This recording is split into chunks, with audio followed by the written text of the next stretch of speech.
পানীয় জলের অপচয় রুখতে সক্রিয় নবান্ন। গোটা রাজ্য জুড়ে পুলিশের কাছে ৭০টি অভিযোগ জনস্বাস্থ্য ও কারিগরি দফতরের। মুখ্যমন্ত্রীর উষ্মা প্রকাশ এবং নবান্নের নির্দেশের পর নড়েচড়ে বসেছে জনস্বাস্থ্য কারিগরি দফতর। আসানসোলের বিভিন্ন জায়গায় পিএইচই কাটল পানীয় জলের অবৈধ সংযোগ।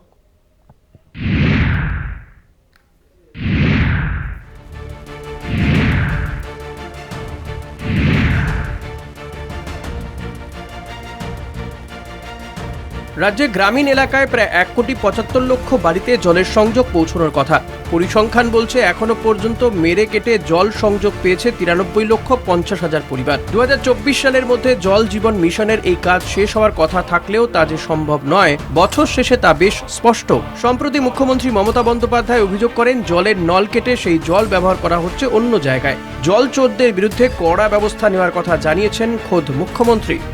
এগুলো জিনিস আমাদের কাছে আসছে, হয়তো পাইপ নিয়ে যাচ্ছে কোনো একটা জায়গা দিয়ে, কেউ পাইপটা ভেঙে দিচ্ছে, ফুটো করে দিচ্ছে, কেটে দিচ্ছে, দিয়ে তার বাড়িতে রিজার্ভার বানিয়ে নিচ্ছে ৪তলা বাড়িতে, অথবা পাইপটা কেটে দিয়ে তার শস্য খেতে জল দিচ্ছে, অথবা তার চাষের জমিতে জল দিচ্ছে। চাষের জমিতে জল দেওয়ার জন্য ইরিগেশন ডিপার্টমেন্ট আছে, আলাদা পদ্ধতি আছে, কিন্তু জল যার নাম আর এক নাম জীবন, পানীয় জল, সেই জলের পাইপ কেটে কেউ যদি কাজগুলো করে থাকেন, ইমিডিয়েট সেগুলোকে সিল করার ব্যবস্থা করতে হবে। রাজ্য জুড়ে ৩,২৮৯টি জায়গা চিহ্নিত। রাজ্য পুলিশের কাছে বিস্তারিত রিপোর্ট। জল অপচয়ের অভিযোগ পিএইচই দফতরের। এদিকে আসানসোলে অবৈধ পানীয় জলের সংযোগ বিচ্ছিন্ন করার কাজ শুরু করল পিএইচই। স্থানীয় প্রশাসনের সহযোগিতায় জনস্বাস্থ্য কারিগরি দপ্তরের কর্মীরা শুরু করেন অভিযান। সালানপুর এলাকার বিভিন্ন কারখানা, হোটেল, পেট্রোল পাম্প, গ্যারেজে অবৈধ জল সংযোগ বিচ্ছিন্ন করা হলো। কাটা দরকার ছিল, কারণ আমরা 4 দিন পরে একদিন জল পাই। আমরা ট্যাঙ্কির পাশে ঘর আমাদের, তাও 4 দিন পরে একদিন পাই। যারা দূরে গ্রামে থাকে তারা তো 10 দিন পরে একদিন জল পায়। তো এখন দেখা যাচ্ছে যে দাদা আবার তো মনে হয়, আমার মনে হয় না সাকসেস হতে পারবে। আবার কাটবে, আবার নিয়ে নেবে, আবার কাটবে, আবার লাইন নিয়ে নেবে। পরামর্শ আছে, যদি ডিপার্টমেন্ট এবং প্রশাসন তৎপর দেখায় তাহলে নিশ্চয়ই থাকবে, কিন্তু এটাকে তৎপরতা দেখাতে, অর্থাৎ মাঝে মাঝে এটা সুপারভিশন করতে হবে যে হ্যাঁ হচ্ছে কিনা। একবার করলে আমি ছেড়ে দাম, তা বলে হবে। প্রশাসন, এসপির প্রশাসন, আমরা পিএইচির প্রশাসন, আমরা এসে এগুলো সালানপুর ব্লকের কালকে সবাইকে মোটামুটি আমরা ওয়ার্নিং দিয়ে গেছি যে আপনারা নিজেরা যদি কাটেন ঠিক আছে, আর যদি না কাটেন পেনাল্টি ইম্পোজ হয়ে যাবে, পেনাল্টি ইম্পোজ হবে। শুধুমাত্র জল সংযোগ বিচ্ছিন্ন নয়, দোষীদের চিহ্নিত করে জরিমানা করা হবে বলেও দপ্তরের অফিসাররা জানিয়েছেন। জল জীবন মিশন প্রকল্পের পানীয় জল ঘরে ঘরে পৌঁছে দিতে বদ্ধপরিকর রাজ্য সরকার। দীপ্তিমান ভট্টাচার্য ও উৎপল পাতরের রিপোর্ট, কলকাতা টিভি। ৬ নবনির্বাচিত বিধায়কের শপথ বাক্য পাঠ করাবেন রাজ্যপাল। উপনির্বাচনে জিতে আসা ৬ নবনির্বাচিত বিধায়কের শপথ পাঠ বিধানসভায় পাঠ করাবেন রাজ্যপাল, এমনটাই সূত্র মারফত জানা যাচ্ছে। শপথ গ্রহণ অনুষ্ঠানে থাকবেন মুখ্যমন্ত্রী মমতা বন্দ্যোপাধ্যায়। দেবাশিস সেনগুপ্ত রয়েছেন ফোন লাইনে।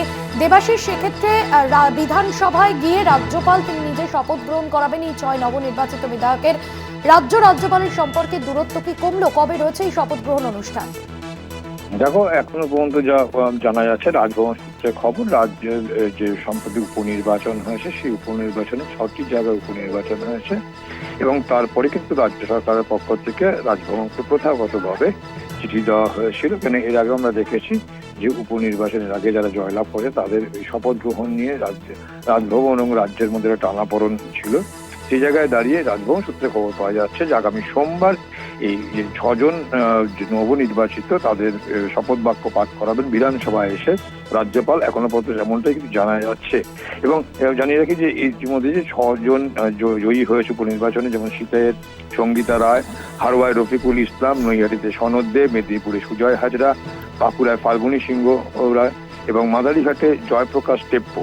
এবং এই 6টি আসনই কিন্তু জয়লাভ করেছে রাজ্যের শাসক দল তৃণমূল কংগ্রেস। যদিও এর আগে এই 6টি জায়গার মধ্যে এই 6টি যে বিধানসভা কেন্দ্র, সেখানে একমাত্র মাদারিঘাট কেন্দ্র ছিল বিজেপির হাতে, যা এইবারের উপনির্বাচনেও কিন্তু সেটা ধরে রাখতে পারেনি। 6টি তৃণমূল কংগ্রেস জয়লাভ করেছে এবং এই 6টি ছটি যে বিধানসভা যারা বিধায়ক যারা নির্বাচিত হবে তাদের শপথ বাক্য পাঠ করাবেন আগামী সোমবার বিধানসভায় রাজ্যপাল, এমনটাই কিন্তু রাজভবন সূত্রে জানা যাচ্ছে। অর্থাৎ মনে করা যেতেই পারে যে রাজ্য এবং রাজ্যপালের যে দূরত্ব তৈরি হয়েছিল এই শপথ বাক্য পাঠকে রাজভবন সূত্রে এখনো পর্যন্ত যা খবর পাওয়া যায় তাকে কেন্দ্র করে হয়তো সেই দূরত্ব অনেকটা কমবে, যেটা নিয়ে টানাপোড়েন এর আগেও আমরা দেখেছি রাজ্যপাল এবং রাজভবন এবং রাজ্যের মধ্যে একটা টানাপোড়েন ছিল, তা হয়তো মিটতে চলেছে, এমনটাই মনে করছে রাজনীতিবিদরা।